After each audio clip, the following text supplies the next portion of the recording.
안녕하십니까. 부산대학교 기계공학부 정록입니다. 오늘 제가 이제 강의드릴 주제는 수술 도우미, 수술 보조, 수술 로봇에 관련된 이야기입니다. 여러분들 아마 요새 뭐 TV나 유튜브 같은 데서 첨단 로봇 굉장히 많은 영상들을 보실 거예요. 보스톤 다이나믹스라는 회사도 있고요. 여러 회사들이 네 발로 막 뛰어다니는 로봇이 뭐 백컴플링을 하기도 하고 사람처럼 생긴 휴머노이드 로봇이 뭐 정말 사람처럼 움직이고 감정을 갖고 대화를 하는 그런 영상도 보셨고 그런데 좀 생각해 보시면 그렇게 로봇이 굉장히 첨단 로봇이 많다고 영상에서 나오는데 여러분들 지금 주변에 로봇이 뭐가 있나 정말 지금 막 떠오르는 게 별로 없을 겁니다. 지금 본인 집이나 밖에 돌아다닐 때 내 옆에 로봇이 누가 있나를 생각해 보면 청소 로봇 약간 로봇이라고 약간 애매하게 생각할 수도 있지만 청소 로봇 요새 이제 코로나가 끝나고 나서 또 급격히 많아진 게 식당에 이제 서빙 로봇을 조금 요새 종종 보실 거예요. 가끔은 뭐 커피 이렇게 내려주는 로봇 팔고 그러니까 아직까지 실은 우리 삶에 태 로봇이 아직 깊숙이 들어오지 못한 것처럼 느껴져요. 아직은 로봇 하면 생각나는 건 대부분 이제 공장에서 열심히 일하고 있는 산업용 로봇이 떠오르죠. 하지만 여러분들이 실은 아직 너무 어리고 젊고 건강해서 그런 거지 수술 로봇이 여러분이 생각하는 것 이상으로 우리 삶에 깊숙이 들어요. 지금 이 근처에 있는 뭐 서울대병원, 세브란스 병원 어느 병원을 가도 수술 로봇이 다 대여섯 개 이상 들어있고 굉장히 이제 좀 나이 드신 분들이나 괜찮으신 분들이 많은 수술이 수술 로봇으로 이루어지고 있습니다. 여러분들이 아직 모르셔서 그렇지 실은 우리 삶에 굉장히 많이 들어오고 로봇은 실은 수술 로봇입니다. 그럼 왜 이렇게 수술 로봇이 갑자기 한 2000년대 이후, 2008년도 이후부터 갑자기 급격하게 많아진 거거든요. 그럼 왜 수술 로봇이 갑자기 이렇게 각광을 받게 됐는가를 설명하려면 여러분들 좀 지루할 수 있지만 약간 어려운 용어를 한번 짚고 넘어가야 돼요. 최소 침습 수술이라고 하는데 이건 한자어고요. 영어로는 미니멀리 인베이시브 서저리 (MIS). 미니멀리 그건 뭔가 작다는 뜻이에요. 인베이시브라는 몸의 절개, 상처를 내는 걸 말합니다. 서저리 수술이고요.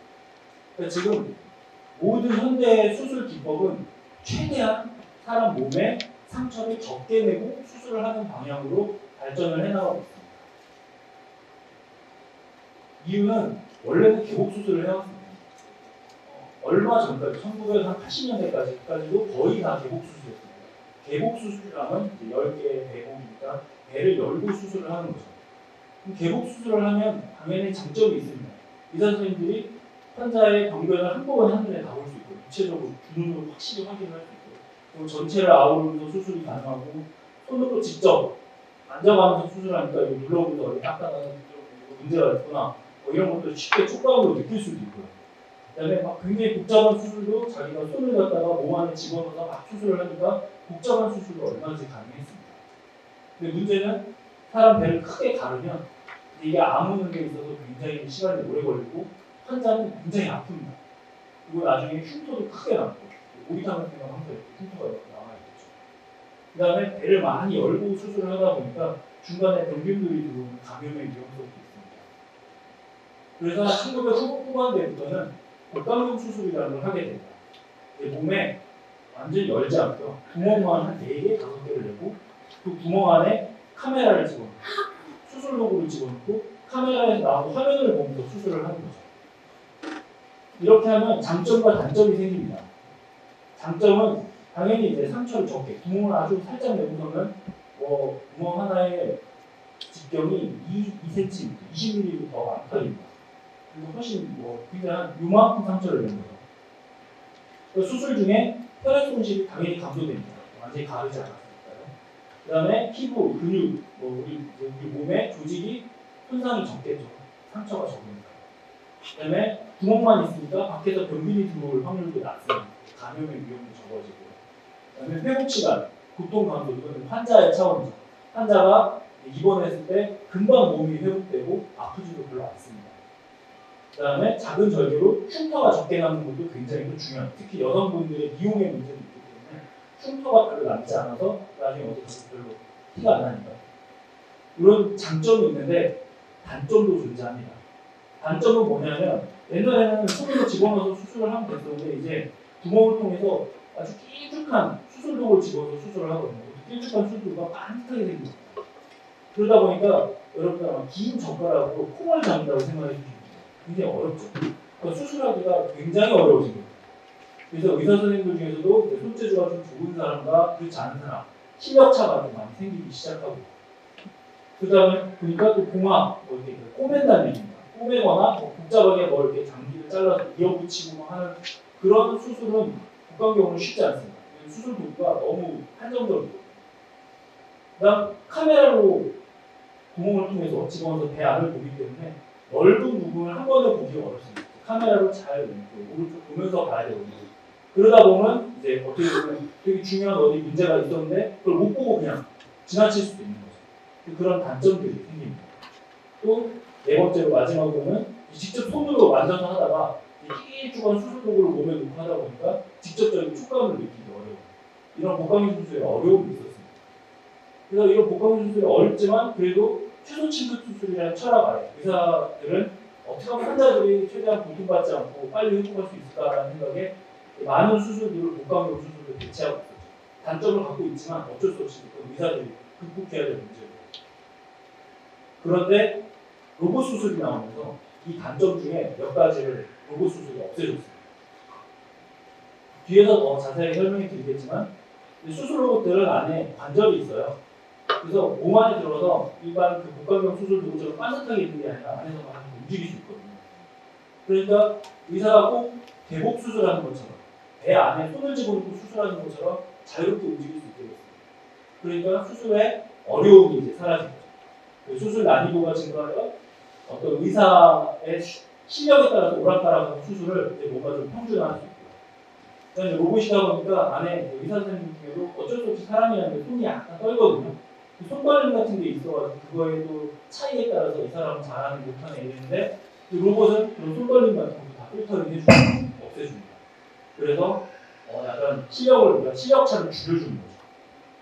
그 다음에 안에서 이제 뭐 복잡하게 움직일 수 있게 되니까 봉합이라든지 뭐 내장을 잘라서 다른 내장에 갖다 붙인다든지 하는 복잡한 수술도 가능하게 됐습니다. 그러다 보니까 원래 복강경이 갖고 있는 이점에 단점까지 극복할 수 있으니 이제 로봇 수술로 자꾸 넘어가는 거죠. 그래서 제가 오늘은 몇 가지 지금 잘 쓰이고 있는 수술 로봇들을 소개를 시켜드립니다. 제가 또 연구하고 있는 분야를 간단히 소개를 드리겠습니다. 먼저 로봇을 크게 한 두세 가지로 나눌 수 있는데 첫 번째가 부드러운 조직 수술, 면조직 수술 로봇입니다. 흔히 여러분들이 생각하시는 내장을 수술하는 로봇이죠. 내장 수술은 지금 복강경 수술이라는 걸 하고 있습니다. 앞에서 잠깐 설명드렸듯이 배에다가 가스를 집어서 이렇게 부풀립니다. 공간을 만들고 거기에 구멍을 내서 그 안에 지금 보시면 카메라를 넣어서 카메라를 보면서 수술 도구를 또 집어넣어서 이 카메라에 나온 화면을 보면서 수술을 합니다. 근데 이때 어려운 점이 일단 이 화면을 보다 보니까 평면이에요. 그러니까 실제 내 눈으로 보는 게 아니라 화면을 보다 보니까 원근감이 앞으로 떨어집니다. 어느 정도 예상은 가능하지만 직접 눈으로 보는 거랑 확실히 다르거든요. 입체감이 떨어지고 그다음에 아까 말씀드린 대로 그냥 길쭉한 직선형 수술 도구여서 뭔가 움직이기가 굉장히 불편해요. 제한적이에요. 간단한 수술은 좀 할 수 있지만 복잡한 수술은 이걸로 하기 쉽지 않아서 결국은 환자가 이거는 되게 난이도 있는 수술을 해야 된다 하면 어쩔 수 없이 다시 개복 수술로 가야만 했던 거죠. 그런데 수술 로봇이 나오면서 개복 수술로 갈 뻔한 수술도 그냥 복강경 수술이 가능해집니다. 먼저 소개드릴 로봇은 다빈치 시스템이라고요. 미국에 있는 인투이티브 서지컬이라는 회사가 개발해서 시장에 내놓은 로봇입니다. 아마 여러분들 중에서 들어보신 분들도 있을 거예요. 현재 수술 로봇 시장을 거의 한 90% 이상 독점하고 있는 로봇입니다. 아직까지 이거에 대안이 별로 나온 게 없어요. 현재 이제 조금씩 새로운 로봇들이 시장을 조금씩 넓혀가고 있지만 아직은 압도적으로 1위입니다. 지금 한국에 있는 모든 대학병원에 있는 수술 로봇은 다 이거라고 생각하시면 돼요. 그래서 2000년에 미국 FDA를 통과한 세계 최초의 수술 로봇입니다. 수술 보조 로봇이나 수술 관련 로봇들은 이전에도 있었지만 복강경 수술 로봇으로 FDA를 통과해서 나온 건 최초고요. 우리나라에도 한 2006년, 7년 이때부터 들어와서 2008년 이후부터 급격하게 많이 사용되는 그런 로봇입니다. 그리고 다빈치 SI가 이게 구형이고요. 그다음에 XI가 이제 신형입니다. 그래서 영상을 보시면 다빈치가 얼마나 잘 만들었는지 보실 수 있을 거예요. 수술 영상이 아니라서 여러분들이 보시기 좀 편할 겁니다. 조그마한 포도알을 지금 의사가 이 로봇을 조작해서 껍질을 벗겨내는 겁니다. 시저로 껍질을 조금 자르고요. 지금 의사가 조종을 하고 있죠. 그다음에 껍질만 이렇게 얇은 껍질만 싹 드러내는 겁니다. 이 정도로 정밀하게 수술을 할 수 있는 거죠. 그러니까 기존의 복강경 수술 도구는 이 정도의 움직임을 할 수가 없습니다. 관절이 있고 좀 더 구조가 좋게 되고 의사가 조종을 로봇을 쉽게 할 수 있기 때문에 이런 복잡한 일을 할 수 있는 거죠. 거기에 더 나아가서 그 다음 영상은 이 껍질을 다시 붙여서 꼬매는 겁니다. 그 얇은 껍질을 다시 갖다 대고 이제 봉합 실이랑 바늘을 가지고 꼬매는 겁니다. 심지어 지금 이제 타인이라고 묶는 것도 매듭도 지을 수 있습니다.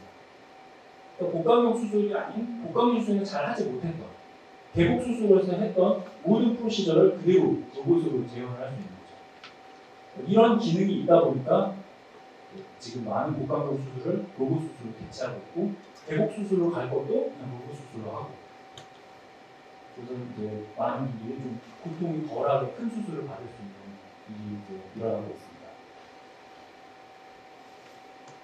그래서 이런 부드러운 연조직 수술 로봇의 핵심 기능은 크게 세 가지라고 보시면 됩니다. 첫 번째는 의사가 손쉽게 실제로 자기가 뱃속에서 지금 개복 수술을 하고 있는 것처럼 로봇을 조작할 수 있는 원격 제어 기술이 일단 기본 기술이고요. 그 기술이 있게끔 할 수 있었던 게 왼쪽에 보시면 와이어 드리블이라고 여러분 똑똑하시 인형을 조종하는 것처럼 위에서 와이어로 한 8mm에서 6mm짜리의 로봇팔이 들어가서 손목 움직임을 할 수 있는 겁니다. 옛날에 수술 도구는 아까 직선형이라고 말씀드렸잖아요. 근데 이제 로봇 수술은 안에서 이렇게 손목을 움직일 수 있으니까 실제 사람 손처럼 움직여서 수술을 할 수 있는 거죠. 그리고 또 중요한 게 입체 영상입니다. 보시면 이게 이 안으로 얼굴을 이렇게 눈에 대고 화면 비디오를 볼 수 있게 되거든요. 기존의 복강경 수술은 그냥 평면 화면을 보면서 이렇게 수술을 하다 보니까 이 원근감 없이 그냥 본인이 이게 더 멀리 있고 가까이 있었지라고 생각하면서 수술을 한다면 지금 이제 다빈치 같은 거는 그 접안하는 렌즈에다가 눈을 갖다 대고서 수술을 하거든요. 그럼 안에서 입체 영상이 나옵니다. 카메라도 안에 또 기계거든요. 카메라가 기계가 들어있어요. 진짜 사람 눈으로 이 안으로 보듯이 기계의 눈으로 보듯이 입체 영상이 나옵니다. 그러니까 진짜 수술하는 것처럼 실제 자기가 뱃속에 지금 들어가 있는 것 같은 느낌으로 수술을 할 수 있는 거죠. 그래서 의사들이 훨씬 더 수술을 손쉽게 할 수 있게 해주는 거예요. 간단하게 다빈치가 어떻게 수술을 하는지 한번 보겠습니다.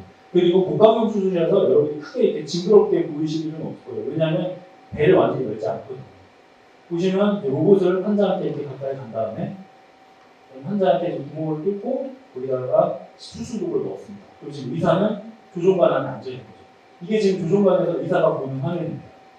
그리고 의사는 그 조종관에서 자기가 손으로 이렇게 움직이는 그 몸 안에서 움직임이 똑같이 움직일 수 있고요. 그리고 로봇이 그거에 맞춰서 지금 보시면 환자의 지금 배에 구멍만 있죠. 그리고 로봇이 들어가 있어요. 그래서 크게 뭐 피가 막 나거나 그러지 않습니다.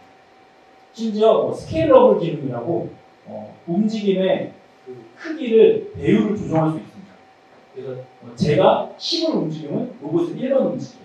그럼 제가 이렇게 크게 움직여도 로봇은 작게 움직여서 훨씬 정밀한 움직임을 할 수 있겠죠. 그런 기능까지 다빈치에 들어있어서 그래서 굉장히 정밀한 수술을 진행을 할 수 있습니다. 한 발 더 나아가서 다빈치는 이런 것까지 출시했습니다. 인투이티브 서지컬을 출시한 거죠. 다빈치 SP라고요. 다빈치 싱글포트의 약자입니다. 보시면 어떤 로봇인지 이해가 되실까요? 기존의 로봇은 멀티포트 서저리라고 몸에 구멍을 여러 개를 내고 수술을 한 건데 얘는 싱글포트 서저리라고 구멍을 하나만 내고 들어가서 그 구멍 안에서 로봇 팔이랑 카메라를 펴지는 이런 로봇이에요. 이 로봇도 이미 FDA 받고 한국에 들어와 있고 세브란스 병원도 있고 서울대 병원도 있습니다. 이 로봇 같은 경우는 점점 최소 침습 수술을 하고 싶은 거예요. 최대한 사람 몸에 상처 안 주고 싶은 거죠. 그러니까 이런 것 같으면 그냥 배꼽으로 들어갑니다. 배꼽은 수술하고 나서 꼬매면 나중에는 수술했지 아닌지 티가 안 나요. 흉터가 안 나와요. 그래서 뭐 산부인과 쪽 수술에서도 흉터가 없다는 이유 굉장히 많이 사용되고 있고요. 싱글백 서저리 로봇이 벌써 개발돼서 출시가 돼 있는 상황입니다.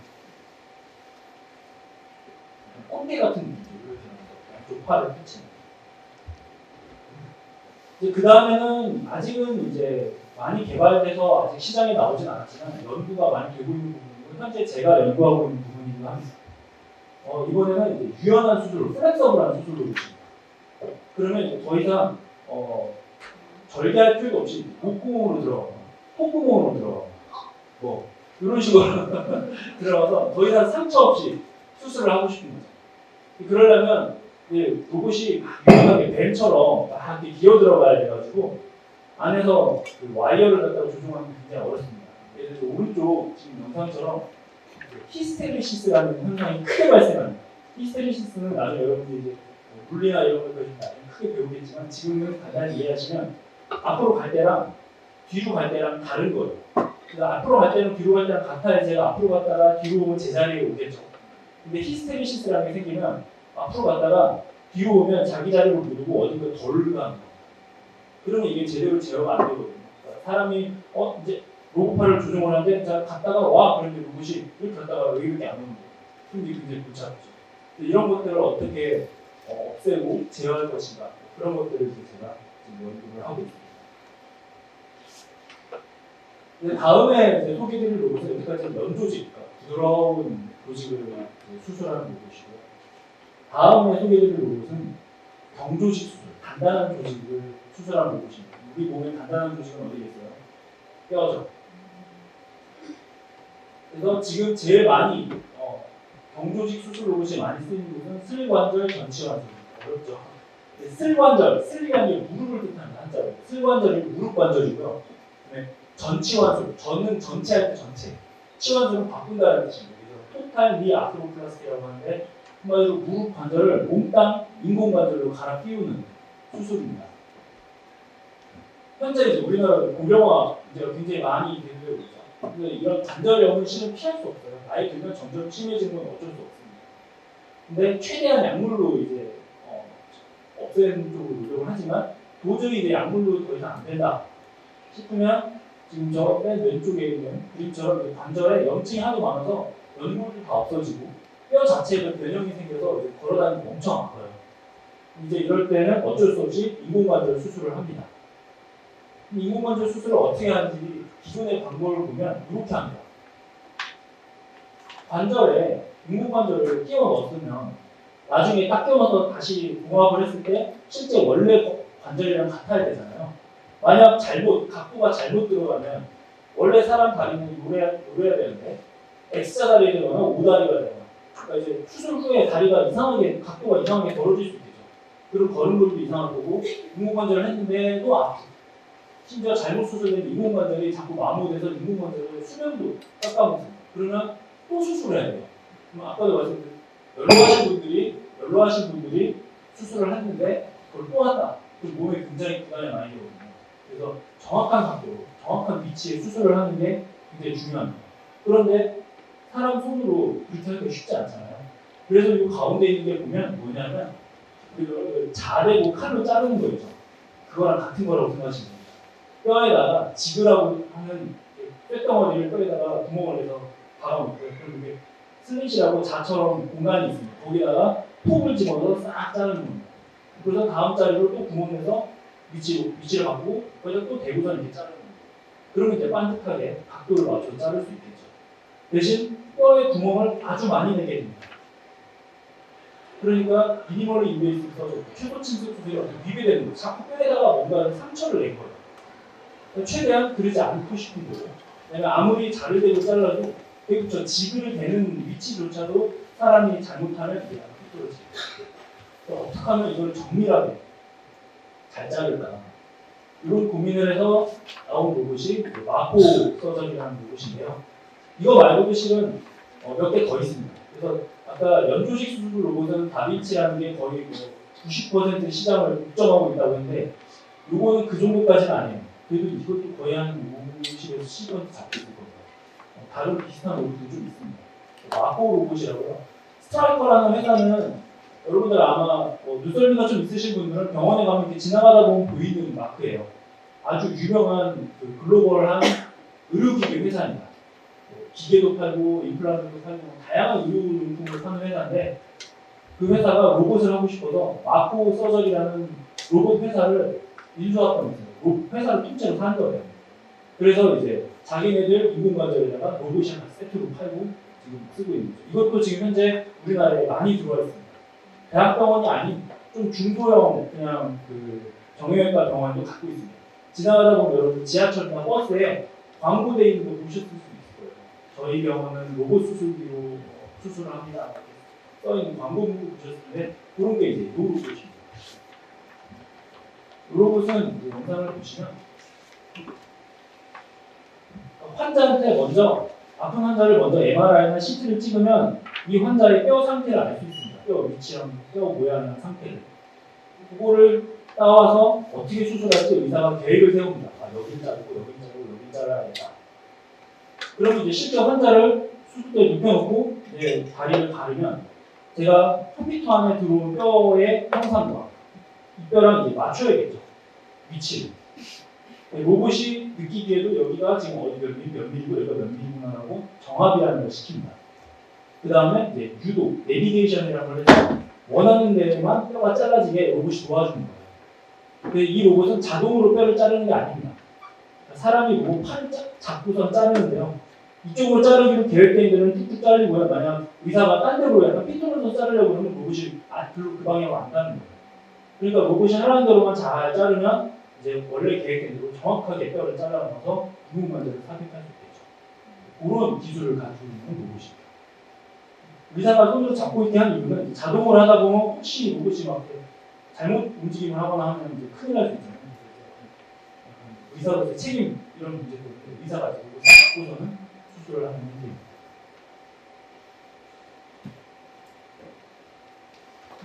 그래서 연조식 수술 로봇과는 좀 다릅니다.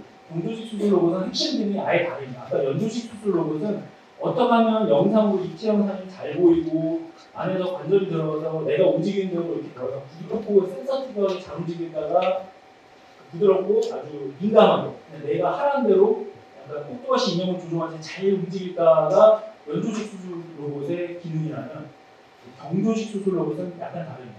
얼마나 정확하게 내가 원하는 방향으로 깎이느냐입니다. 그래서 제일 첫 번째 기술은 3차원 모델을 추출하는 기술이 일단 우선돼야 됩니다. 그러니까 환자들의 MRI, CT를 찍으면 영상들이 쭉 나오는 거고 기존에는 의사들이 보고서는 여기가 문제가 있네 이렇게 어떻게 보면 약간 사람의 머리에서 그냥 생각하는 거였다면 이제는 그런 영상 자료로부터 컴퓨터가 계산을 해서 실제 3D 모델로 뼈를 이렇게 싹 뽑아내는 그 기술이 먼저 선행이 돼야 되고요. 그러고 나면 제가 아까 잠깐 말씀드렸던 레지스트레이션, 정확. 컴퓨터 안에 들어있는 3D 모델과 실제 지금 내 다리가 지금 어느 각도, 어느 위치로 지금 내가 어디 있는지를 서로 매칭시켜주는 레지스트레이션, 정합이 돼야 되고요. 정합 다음에는 그러면 내가 원래 계획한 대로 그 위치대로 로봇이 가게끔 계속 알려주는 유도, 내비게이션 이 세 개의 기능이 핵심 기능입니다. 그래서 그 다빈치 로봇과는 다르게 보면 여기 보시면 카메라가 밖에 항상 있고 이게 마커라는 게 있습니다. 그래서 밖에 카메라가 이 마커를 보면서 계속 위치를 계산하는 거예요. 그래서 정확도 시키고 내비게이션도 하고 유도도 시키고 이런 기능을 합니다. 이게 간단한 수술을 하는 로봇의 핵심 기능입니다. 저는 솔직히 지금 연구 분야가 이쪽 분야는 아니어서 간단한 수술 로봇 관련된 연구는 저는 하고 있지 않습니다. 여러분들께 크게 어떻게 보면 로봇 두 개가 쓰이고 있어서 소개하는 시간을 소개를 해봤습니다.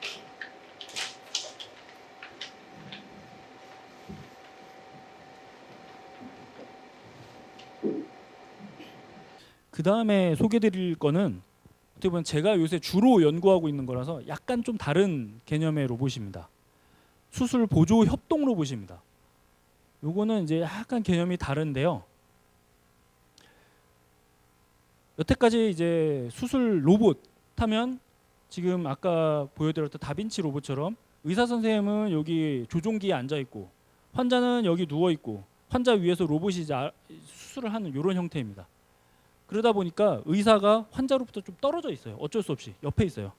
그러니까 의사 선생님들은 실은 본인이 이 환자 전체 상태를 좀 항상 케어하고 싶은데 자기가 환자로부터 약간 떨어져 있다라는 걸 그렇게 좋아하진 않습니다. 거기다가 이 다빈치 로봇 가격이 얼마일 것 같으세요? 20억이 넘습니다. 다빈치 SP는 거의 30억이고요. 그러니까 대학병원밖에 못 갖고 있습니다. 그래서 아까 말한 대로 대학병원들이 갖고 있다라 한 이유가 큰 병원 아니면 못 갖고 있습니다. 너무 비싸서요. 그래서 이제 일반 다른 병원들도 많잖아요. 그래서 다른 병원들에서도 좀 뭔가 로봇의 어떤 도움을 받고 싶은 거예요. 수술할 때. 그리고 또 다른 거는 하나는 이제 간단한 수술. 한 2시간 이내의 수술은 실은 굳이 로봇으로 할 필요는 없습니다. 그 수술은 그냥 기존의 복강경으로도 의사들이 충분히 잘 할 수 있는 수술이 많은데 이제 어떻게 보면 여러 가지 뭐 경제의 논리라든지 이런 걸로 아니면 그냥 환자 본인이 원해서 로봇 수술을 하기도 하거든요. 그러니까 의사 선생님들이 이거는 굳이 로봇 할 필요 없는데 그래서 현장에서의 요구는 그냥 나 원래 로봇 수술 없어도 복강경 수술로 한 2시간짜리 이내 간단한 수술. 그러니까 대학병원이 아닌 작은 병원들은 실은 막 뭐 5시간, 10시간짜리 대수술 안 하거든요. 그런 수술은 당연히 대학병원으로 보냅니다. 근데 기존에 뭐 여러분들 맹장 걸렸을 때 충수 절제술이라든지 담낭 절제술. 담낭이라는 것은 간 밑에 있는 겁니다. 그다음에 뭐 자궁 절제술 이런 것들이 실은 굳이 대학병원 안 가도 되고 동네 병원에서도 할 수 있는 거고 많이 하고 있거든요. 그럴 때는 그냥 본인이 원래 하던 수술대로 했으면 좋겠는데 그때도 실은 항상 메디컬 그 스텝 의료진들이 항상 필요합니다. 의사가 수술을 하고 있는 동안 한 명은 와서 카메라를 잡고서는 계속 이렇게 옆에서 왼쪽 오른쪽 움직여줘야 되고요. 한 명은 또 이렇게 수술할 때 보시면 사람 장기는 다 이렇게 다닥다닥 붙어 있어서 수술할 때 내가 여기를 수술하고 싶으면 이쪽 장기는 좀 옆으로 치워줘야 되거든요. 그래서 수술 때 살짝 기울여서 중력으로 치우기도 하지만 보조자가 한 명 들어와서 이렇게 내장을 잡고 또 복강경 수술 도구로 이렇게 잡고서 들고 있습니다. 이렇게 들고 있습니다. 그러면 내장을 이렇게 들면 공간이 보이니까 거기를 수술을 할 수 있겠죠. 그러니까 의사가 수술할 때 보통은 3명이 필요합니다. 최소. 스크럽 너스까지 하면 4명, 뭐 5명까지 필요할 때도 있고요. 근데 생각해 보면 옆에서 2시간 동안 카메라만 잡고 있고 그 포셋만 겸자만 집어넣어서 이렇게 들고 있는 사람은 굉장히 힘든 일을 하고 있는 거거든요. 되게 단순한 일이기도 하고요. 게다가 요새 점점 이제 의료진 숫자가 부족해진다 뭐 이런 아마 그 뉴스들 보셨을 거예요. 지금 현장에서 특히 외과 쪽 수술을 해야 되는 외과 쪽 의료진은 점점 부족해져서 수술할 때 같이 할 사람을 찾는 것도 어려운 상황입니다.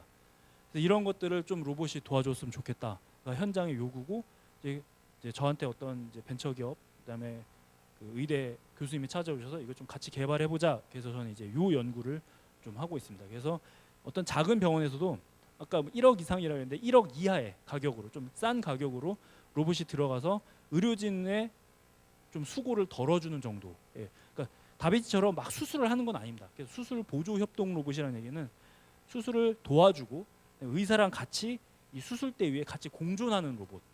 이런 로봇을 지금 연구 개발을 하고 있습니다. 저는 2019년 제가 2017년 9월에 이제 부산대학교에 임용이 되었는데요. 2018년 한 겨울, 가을쯤에 그 의대 교수님이 찾아와서 이제 같이 일을 하기로 한 거고요. 그다음에 2019년에 이제 첫 번째 포스트 프로타입을 만들어서 돼지가 사람이랑 굉장히 장기가 많이 비슷해서 돼지에다 실험을 잘 많이 합니다. 살아있는 돼지를 이제 마취시키고 해서 돼지에다가 첫 번째 실험을 했습니다. 그리고서는 이제 뭐 문제점들을 좀 발견해서 고쳐서 이제 두 번째 프로토타입 만들어서 2020년에도 돼지에다 한번 또 실험을 하고요. 그다음에 2021년에도 돼지에다가 이제 3차 프로토타입 계속 해마다 로봇을 계속 업데이트를 했습니다. 업그레이드를 해서 이제 3차 프로토타입으로 2021년에 돼지에다 하고 바로 너무 괜찮게 결과가 나와서 바로 이제부터는 사람한테 하기 시작했습니다. 대신 이제 돌아가신 분이 기증한 사체입니다. 사람 사체에다가 하기 시작하는 겁니다. 살아있는 사람한테 하는 건 임상이라고 하는데요. 그거는 아무나 못합니다. 그거는 식약처의 허가가 엄청나게 떨어져야 할 수 있고요. 요거 정도는 이제 IRB라고 병원에서 허가를 내주면 이제 사체 실험은 할 수 있습니다. 사체에서 이제 수술을 해보고요. 또 네 번째 프로타입 만들어서 2022년에 또 사체에다 해보고요. 그다음에 23년 올해죠. 올해 2월에도 또 강남 성모병원에서 사체 실험을 하고 그리고 7월에도 한 번 더 했습니다. 그러면서 지금 이제 1세대 로봇은 오른쪽 사진처럼 완성을 한 상태입니다. 뭐 실은 뭐 되게 어려운 기술이 들어간 로봇은 아닙니다. 우리나라에 두산 로보틱스라고 협동 로봇을 만드는 회사가 있습니다. 두산 로보틱스의 팔을 이제 가져다가 앞뒤에 이제 뭘 붙이는 거죠. 수술용 카트를 붙이고 조이스틱도 보시면 여러분들 아마 게임 좋아하시면 눈치챘을 수도 있는데 플레이스테이션 조이스틱이랑 거의 비슷하게 만들었습니다. 그래야지 의사 선생님들도 게임도 하시거든요. 그래서 이렇게 쉽게 그러니까 그냥 딱 봐도 이거는 내가 바로 조정할 수 있겠다라는 느낌이 들게 좀 직관적인 걸 만들었고요. 그다음에 요 위에 부분도 보면 이제 지금은 내시경 카메라만 잡을 수 있게 해놨습니다. 그래서 카메라를 어떤 브랜드 카메라든 상관없이 카메라를 꽂으면 카메라를 몸 안에 넣고서는 옆에서 수술을 보조할 수 있도록 그런 수술 보조 협동 로봇을 지금 만들어서 여기 보시면 주식회사 이롭이라고 돼 있는 회사가 이제 저한테 찾아왔었던 경북대학교 병원의 의대 교수님이 창업한 회사고 저랑 같이 이제 공동 개발을 해서 곧 출시할 예정입니다. 한국의 식약처 허가 사항에 의료 로봇은 어려운 부분이 식약처 허가 사항이 굉장히 엄격합니다. 당연하겠죠. 사람 몸에 쓰는데 대충 만들었으니까 그래 써 이거 안 되거든요. 그래서 엄격한 그 절차들이 있습니다. 시험 성적을 통과해야 합니다. 근데 그게 지금 거의 끝나갔거든요. 그래서 저희 목표는 올 하반기에는 한번 이제 시장에 내놓는 거를 목표로 이제 실제로 여러분들이 병원에서 구경할 수 있는 그런 로봇을 지금 이제 개발을 하고 있습니다. 영상을 보시면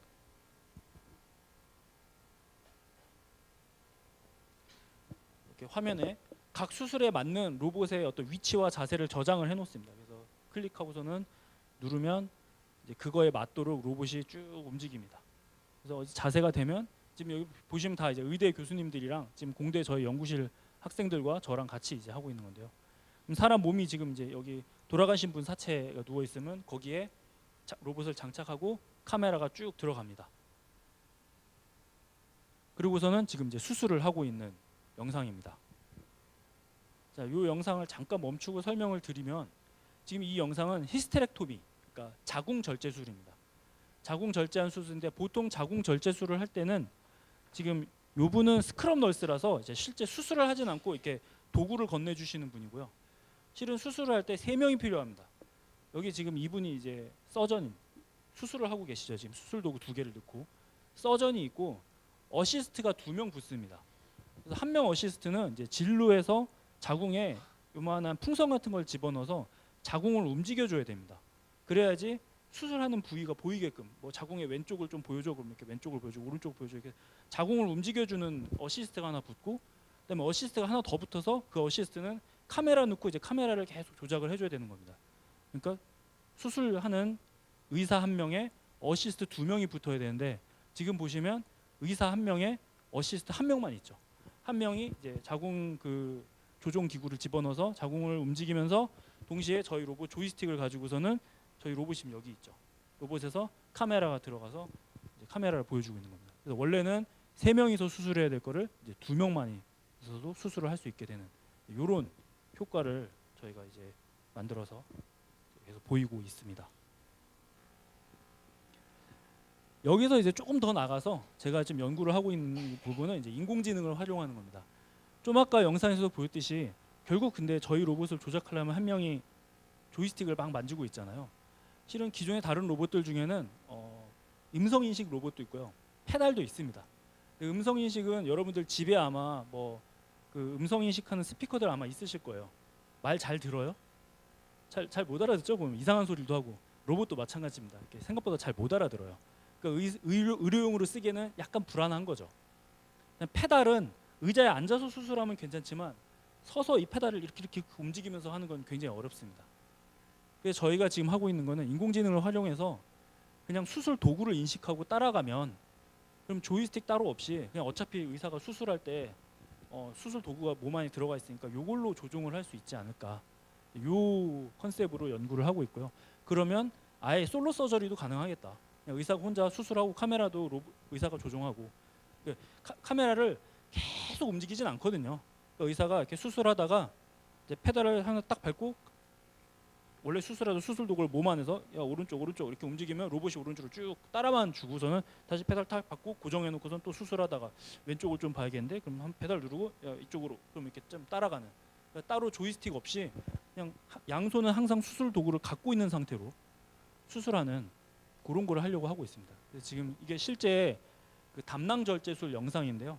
그걸로 지금 저희가 학습을 시키고 있습니다. 인공지능에다가.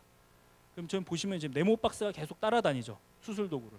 그럼 지금 인공지능 알고리즘이 아 여기가 수술 도구가 있구나를 계속 인식을 하고 있는 거고요.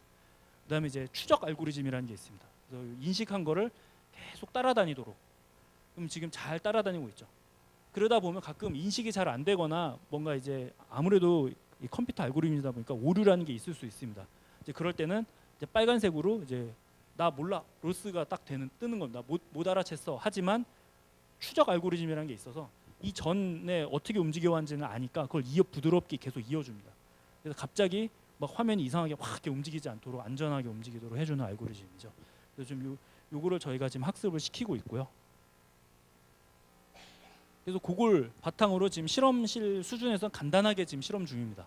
지금 보시면 지금 사람이 수술 도구를 막 움직이니까 이 카메라가 자동으로 같이 따라다니면서 이 수술 도구가 항상 화면의 중간에 있게끔 인식하고 추적해 주는 거죠. 아직은 굉장히 지금 초기 단계의 연구지만 이게 잘 되면 저희 협동 로봇에 늘 생각이고요. 물론 인공지능을 판독 부분에서는 아직 시장에 나온 게 있지만 로봇에 넣으면 아마 식약처 인허가 받기가 쉽진 않을 겁니다. 아마 또 이제 그 안정성이라든지 이런 것들을 증명해야 돼서 난관들이 아직 있겠지만 그래도 이런 것들 이제 먼저 시도를 해보는 게 의의가 있다고 생각하고요. 나중에 궁극적으로 더 발전하면 인공지능이 이렇게 툴만 따라갈 게 아니라 그냥 수술 영상 자체를 통으로 이해하고 그냥 로봇이 알아서 하는 실제로 수술은 그렇게 이루어진다고 하거든요. 의사 선생님들이 이제 새로운 신입 이제 스코피스트 새로운 신입 보조자랑은 카메라 잡고 있으면 계속 말을 해야 된대요. 하다 보면 야 왼쪽으로 좀만 아 하면서 이렇게 손으로도 같이 이렇게 잡아주고 하는데 자기랑 오랫동안 합을 맞춰온 사람이랑 할 때는 한 마디도 안 해도 된대요. 자기는 막 수술하고 있으면 알아서 왼쪽 오른쪽 위아래 착착착 따라와 준다는 거죠. 그러니까 인공지능이 발달하면 저희가 계속 학습을 시키면 이제 아예 수술 그 화면 자체를 이해하고서는 아 지금 수술이 이렇게 되고 있으니까 내가 여기를 비춰줘야겠구나까지 가능하겠죠. 근데 그거는 조금 더 먼 미래가 될 것 같습니다.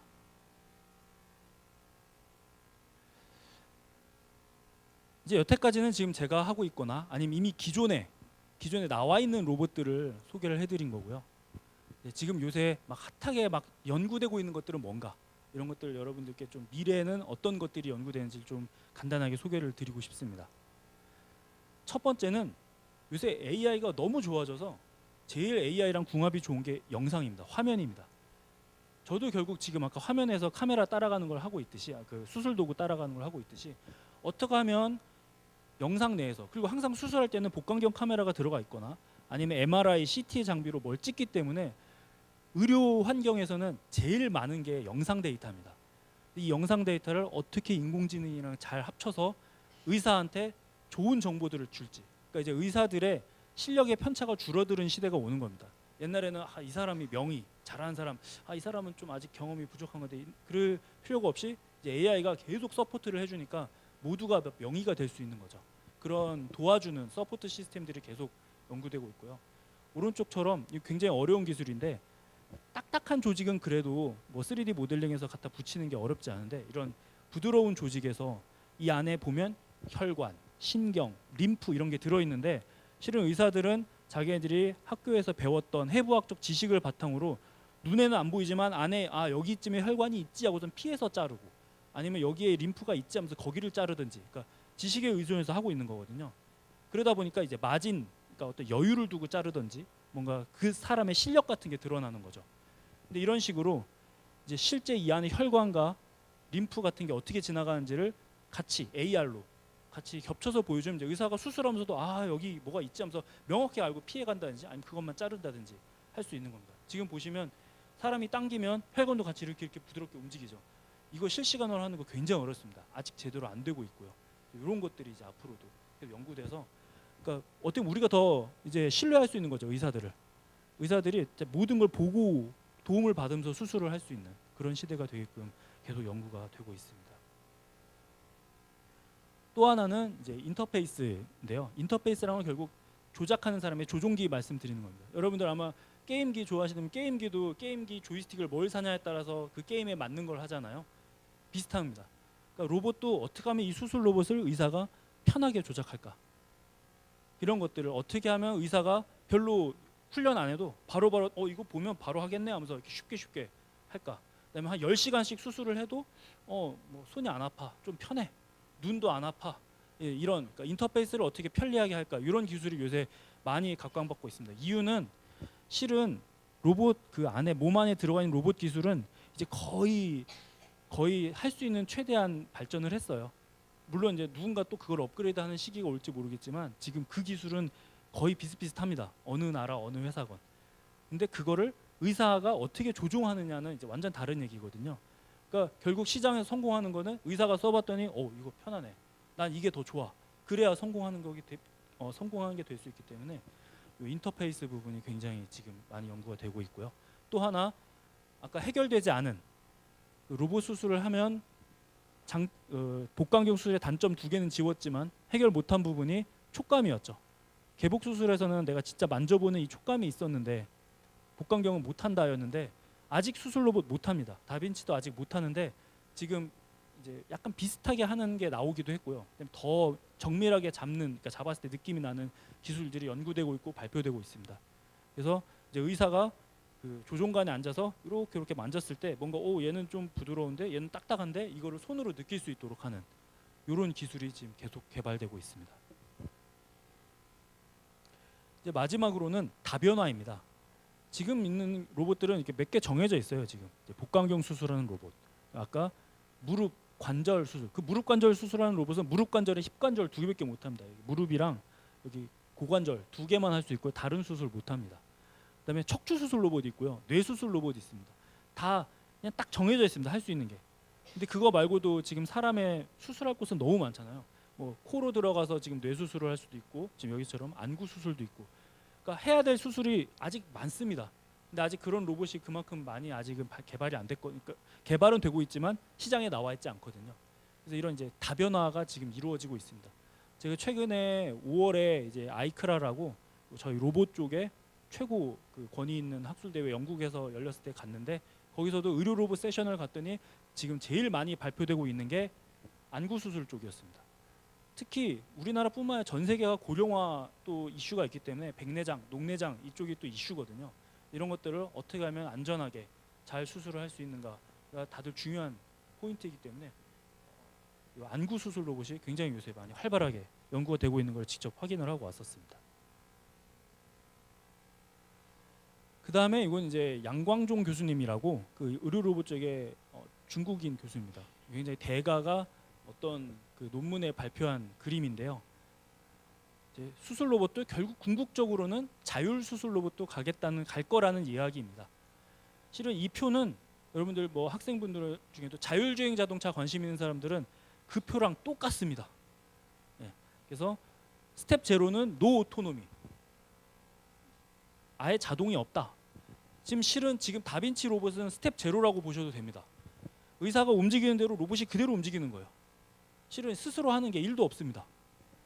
그다음에 이제 스텝 1은 로봇 어시스턴스. 로봇이 뭔가 약간 도와준다. 실은 다빈치도 그래서 어시스턴트라고 볼 수도 있는 게 손떨림 같은 게 좀 없어지고요. 그다음에 아까 스케일을 조정할 수 있다고 했죠. 제가 10만큼 움직일 때 로봇이 1만큼 움직일 수 있다. 어시스턴트 정도는 해주는 것 같아요. 그다음에 아까 그 관절 수술 로봇은 명확하게 어시스턴트 로봇이죠. 그래도 스스로 움직이진 않습니다. 근데 의사가 다른 방향으로 가려고 할 때 못 움직이게 잡아주고 가는 방향으로만 갈 수 있게 해서 정확하게 자를 수 있게 해주기 때문에 지금 한 레벨 1 정도 와 있어요. 지금 현재 로봇 수술. 레벨 2부터는 이제 태스크 오토노미, 어떤 특정 작업만 자동화. 그다음에 이제 3번부터는 컨디셔널 오토노미, 뭐 하이 오토노미, 이제 5번은 이제 풀 오토메이션. 그냥 우리 공상과학 영화에서 나온 것처럼 사람이 환자가 쫙 들어오면 로봇이 딱딱딱 체크해서 어디가 문제가 있다 하고서 쫙쫙쫙 수술 알아서 하는. 이제 이건 분명히 또 자율차랑 똑같이 윤리적인 문제가 있겠죠. 여러분 자율차에서도 사고가 나면 이게 차 잘못이냐, 제조사 잘못이냐, 운전 잘못이냐잖아요. 똑같습니다. 이것도 이제 완전 자율 수술을 하게 되면 이건 책임을 누가 질 것인가? 요거는 이제 조금 먼 이야기고요. 이제 저희가 지금 태스크 오토노미 정도는 활발히 또 연구가 되고 있습니다. 어느 부분이냐면 봉합입니다. 실은 여러분들도 이제 의사 선생님들이 수술을 하면 중요한 부분이 딱 수술 끝나면 실은 자 마무리해 하고 나가십니다. 의대 교수님은. 이제 거기 있는 인턴 레지던트들이 마지막 그 환자 봉합을 해서 깨끗하게 마지막 마무리를 해주는 거예요. 그러니까 이 봉합 부분은 실은 이제 가장 마무리 부분이거든요. 그리고 특히 표피 봉합은 그나마 쉬운 편이고요. 그러니까 이제 이거라도 로봇이 좀 알아서 해주면 좋겠다. 그러니까 난 의사 선생님이 수술 쫙 할 거 하고 끝 하고선 버튼 누르면 로봇이 착착착착착착착 봉합은 알아서 끝 하고서 마무리 져주는 그런 것들은 지금 많이 하고 있습니다. 표피 봉합 같은 거. 내장 봉합은 좀 쉽지 않은데요. 표피 봉합은 열심히 지금 연구가 많이 되고 있습니다. 자, 이렇게 해서 저는 이제 수술 로봇 전반에 대한 것들은 소개를 다 드린 것 같아요. 수술 로봇은 어떤 것들이 있고 현재 수준은 어느 정도고 어떤 로봇들이 나와 있고 앞으로는 또 어떤 게 개발될 것 같고 이제 이런 말씀을 드렸고요. 이제 마지막으로는 그 저한테 부탁받았을 때 이제 저희 분야 쪽으로 학생분들이 지금 있는 학생분들이 이제 공부를 하고 앞으로 하려면 어떤 포인트들을 좀 가져가면 좋을까를 간단하게 소개했으면 좋겠다고 이야기가 있어서 제가 로봇공학자 쪽들에 어떻게 공부를 해야 되는지를 간단하게 좀 말씀을 드리겠습니다. 로봇공학은 이게 약간 골치한 부분인데 물론 다른 분야도 그렇겠지만 저희는 명확하게 융합학문이고 종합학문입니다. 한마디로 하나만 잘해서 안 됩니다. 로봇이라는 게 같이 뭔가 만들어지고 움직이고 생각하고 하는 게 들어가 있어서 하나만 잘해서는 안 됩니다. 로봇공학 쪽이라고 하면 주로 이제 대학 쪽에 관련이 있는 건 세 개의 과가 있습니다. 기계공학, 전기전자, 컴퓨터. 이제 각각 하는 거는 기계공학 쪽은 이제 아마도 눈에 보이는 부분이죠. 로봇의 기구부를 설계하고요 안에. 그다음에 뭐 동력학, 기구학, 어떤 수학적인 것을 계산을 해내고요. 그걸 모델링해서 실제 시스템의 어떤 물성치란 이런 것들을 뽑아내는 게 기계공학이고요. 전기전자공학은 이제 로봇 안에 이제 뭔가 로봇 그러니까 기계공학 쪽은 로봇의 뼈와 피부 뭐 이런 걸 만든다고 생각하시면 전기전자공학은 이제 혈관을 만든다고 생각하시면 되겠습니다. 안에 회로가 들어가야 되고요, 전선이 들어가고 뭐 배터리, 에너지 뭐 등등등 그런 것들이 받쳐줘야 되거든요. 모터도 모터 드라이버라는 게 있고요.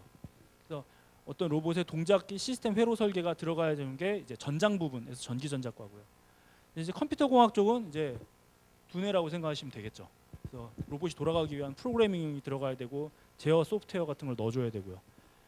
그래서 요 세 개가 주로 연관된 학과고요. 근데 어느 한쪽만 너무 편향적으로 해놓으면 실은 로봇공학자로서 성공하기가 쉽지 않습니다.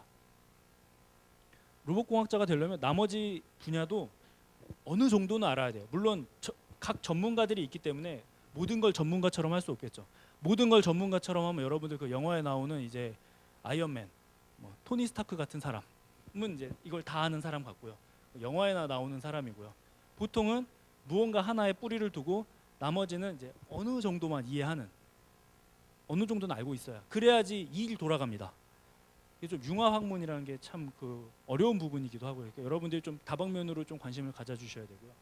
그다음에 이제 최근에 많이 좀 더 각광받는 부분들 하나는 요것들의 교집합 부분인 제어랑 지능입니다. 특히 요새 인공지능이 워낙 지금 화두가 되다 보니까 또 그런 것들을 피해갈 수 없어요. 그런 것들이 앞으로의 기술에 명확하게 아웃풋을 그러니까 결과를 내고 있고요. 그래서 이제 어떤 고등 제어 하는 부분, 로봇의 어떤 제어 부분이랑 그다음에 지능, 뭐 러닝, 머신러닝, 딥러닝, 그다음에 비전이라는 거는 이 로봇의 카메라를 말씀드리는 겁니다. 영상이 굉장히 중요한 정보들을 많이 갖고 있고요. 실은 사람도 시각에 굉장히 많이 의존하잖아요. 다른 정보보다는요. 그래서 이제 로봇 쪽도 이런 게 굉장히 중요해서 이런 부분들이 이제 요새 많이 공부되고 연구되고 있는 부분이라서 여러분들이 만약 기계공학자의 길을 가고 싶다. 그러면 이 셋 중에 하나의 뿌리를 두시고 그다음에 나머지의 융합적으로 이렇게 키워나가는 길을 가지셔야 로봇공학자로서 좀 그래도 성공적인 길을 가실 수 있을 거라 생각합니다. 네, 강의를 마쳐보면 아까도 제가 뭐 여러 가지 얘기를 하지만 저희 지금 이 수술 로봇 쪽의 화두가 될 수 있었던 고령화입니다. 고령화가 워낙 우리나라만의 문제는 아닙니다. 그러다 보니까 이 고령 인구들을 계속 케어해줄 수 있는 의료진이 부족합니다. 그리고 고령 인구들에 필요한 또 의료 서비스는 훨씬 고도의 큰 수술들이 많거든요. 그래서 그런 것들을 도와줘야 되는 요구가 굉장히 늘어나고 있고요. 그다음에 또 하나는 삶의 질 개선. 그러니까 우리가 이제 잘 살게 됐잖아요, 옛날보다. 그러니까 병원에 요구하는 의료의 서비스의 수준도 높아졌습니다. 그러니까 옛날에는 그냥 개복 수술 좀 하면 뭐 어때? 낫기만 하면 그만. 이 정도면 감사합니다.였지만 지금은 저 흉터 없게 해주세요. 뭐 나중에 뭐 문제 없게 해주세요. 뭐 하게 해주세요. 미용적인 부분 저는 생각이 있습니다라든지 이제 요구하는 수준도 높아졌어요. 그럼 그 수준에 맞춰야 되거든요. 의료 서비스도. 그럼 그런 서비스가 질의 높아짐과 그다음에 고령 환자 같은 이제 양과 질이 모두 지금 높아지면서 그러면 이제 수술 로봇은 앞으로 더더욱 필요해질 거고 수술 로봇 분야는 계속 성장할 분야다. 이렇게 생각을 하고 있고요. 두 번째는 이제 이 앞선 이야기랑 연관돼 있는 문제인데 의료진이 부족합니다. 앞으로도 더 부족할 것 같고요. 그러니까 어떻게 하면 의료진들의 부족함을 도와주고 노동 환경도 좀 더 이제 개선하니까 좀 더 일이 좀 힘들지 않게 도와줄 수 있을까? 그게 또 환자한테 돌아가는 길이거든요. 이런 부분에서 의료 로봇이 굉장히 앞으로 중요한 부분이라는 거고요.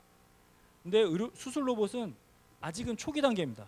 여러분들 나중에 뭐 경제학 뭐 이런 걸 배우실 때 지금 보면 독점 시스템이라고 그랬잖아요. 아직은 시장이 독점이라는 얘기는 아직 초기입니다. 이제 다변화가 되고 경쟁을 해야 성숙하고 성장기가 되는 거거든요. 아직 초기 단계입니다. 아직 할 게 많아요. 그래서 다양한 연구 개발이 필요하고요. 근데 문제는 이제 이런 것들. 현장의 요구라는 것은 이제 의사 선생님들은 적당한 수준의 로봇으로는 만족하지 않습니다. 왜냐하면 당연히 환자한테 쓸 건데 수술하다 잘못돼도 안 되고 사람 몸에 생명이 직결되는 것 때문에 굉장히 높은 수준의 완성된 기술을 원하고요. 그다음에 식약처에서도 함부로 의료기기 인증을 해주지 않기 때문에 어설픈 기기는 어차피 통과를 못합니다. 그래서 이런 그 높은 수준의 뭔가를 만들기 위해서는 꽤 긴 개발 기간이 필요하거든요. 그래서 좀 인내심을 가지고 연구 개발을 할 필요가 있고 그래서 회사에서 당장 하기 쉽지 않은 부분이기도 합니다. 회사는 한마디로 그럼 몇 년간 어떤 수입 없이 그 개발에만 투자할 수는 없잖아요. 그래서 이제 저 같은 대학에 있는 사람이나 아니면 국제 연구소에 있는 사람들이 좀 먼저 기술 개발을 해서 기업 쪽으로 이제 이전해주는 그런 형태로 좀 많이 되고 가고 있습니다. 네, 마지막으로는 좀 제일 중요한 게 이제 의사랑 공학자의 협력입니다. 제일 중요합니다. 이거 어떻게 보면 되게 재미있는 부분이기도 했고요. 저도 어떻게 보면 완전 공학에 있다가 의사 선생님들이랑 얘기를 하다 보니까 처음에 너무 힘들었어요. 서로 같은 거를 바라보지만 단어가 다르고 용어가 다르고 뭘 말할 때도 뭐 이게 원하는 게 다르고 만나기도 어렵고 서로 시간 맞추기도 어렵고 근데 좋은 사람 잘 만나면 이제 그때부터 협력이 일어납니다. 이게 협력이 제대로 안 되면 의사 선생님이 너무 주도해서 나가면 이제 제대로 된 기술이 들어가지 않은 이상한 결과물이 나오고요. 공학자가 너무 주도해서 나가면 기술은 엄청 하이 퀄리티가 하이 테크놀로지가 들어가 있는데 의료 현장에서는 굳이라는 그러니까 못 쓰는 쓸모없이 너무 오버 테크놀로지인 장비가 나오기도 합니다. 그래서 의사랑 공학자가 같이 서로 좀 맞춰가면서 하는 게 굉장히 중요하고요. 그런 부분들이 재미있는 과정이기도 했습니다. 의사 선생님들을 많이 보고 수술에도 엄청 들어갔습니다. 저 수술에도 많이 들어가고 뭐 그랬던 게 너무나 재미있는 경험이었습니다. 그래서 마치겠습니다. 저희 연구실 홈페이지는 뭐 요라서 여러분들 혹시 들어가시면 되고 뭐 또 질문할 게 더 있으시면 저한테 메일 보내셔도 되고요. 그러니까 저희 연구실은 기계과 연구실인데 저희 학생들 보면 이게 다 수술실이죠 지금. 그러니까 수술실에서 보내는 시간이 굉장히 많습니다. 좀 특이한 연구실이죠. 근데 의료 로봇을 하다 보니까 수술 로봇을 하다 보니까 어쩔 수 없는 거고 그런 게 어떻게 보면 저희한테 굉장히 학생한테도 되게 재밌는 경험이 되고 저로서도 굉장히 흥미로운 앞으로도 계속 연구가 필요한 재밌는 분야인 것 같습니다. 네, 긴 시간 경청해 주셔서 감사합니다.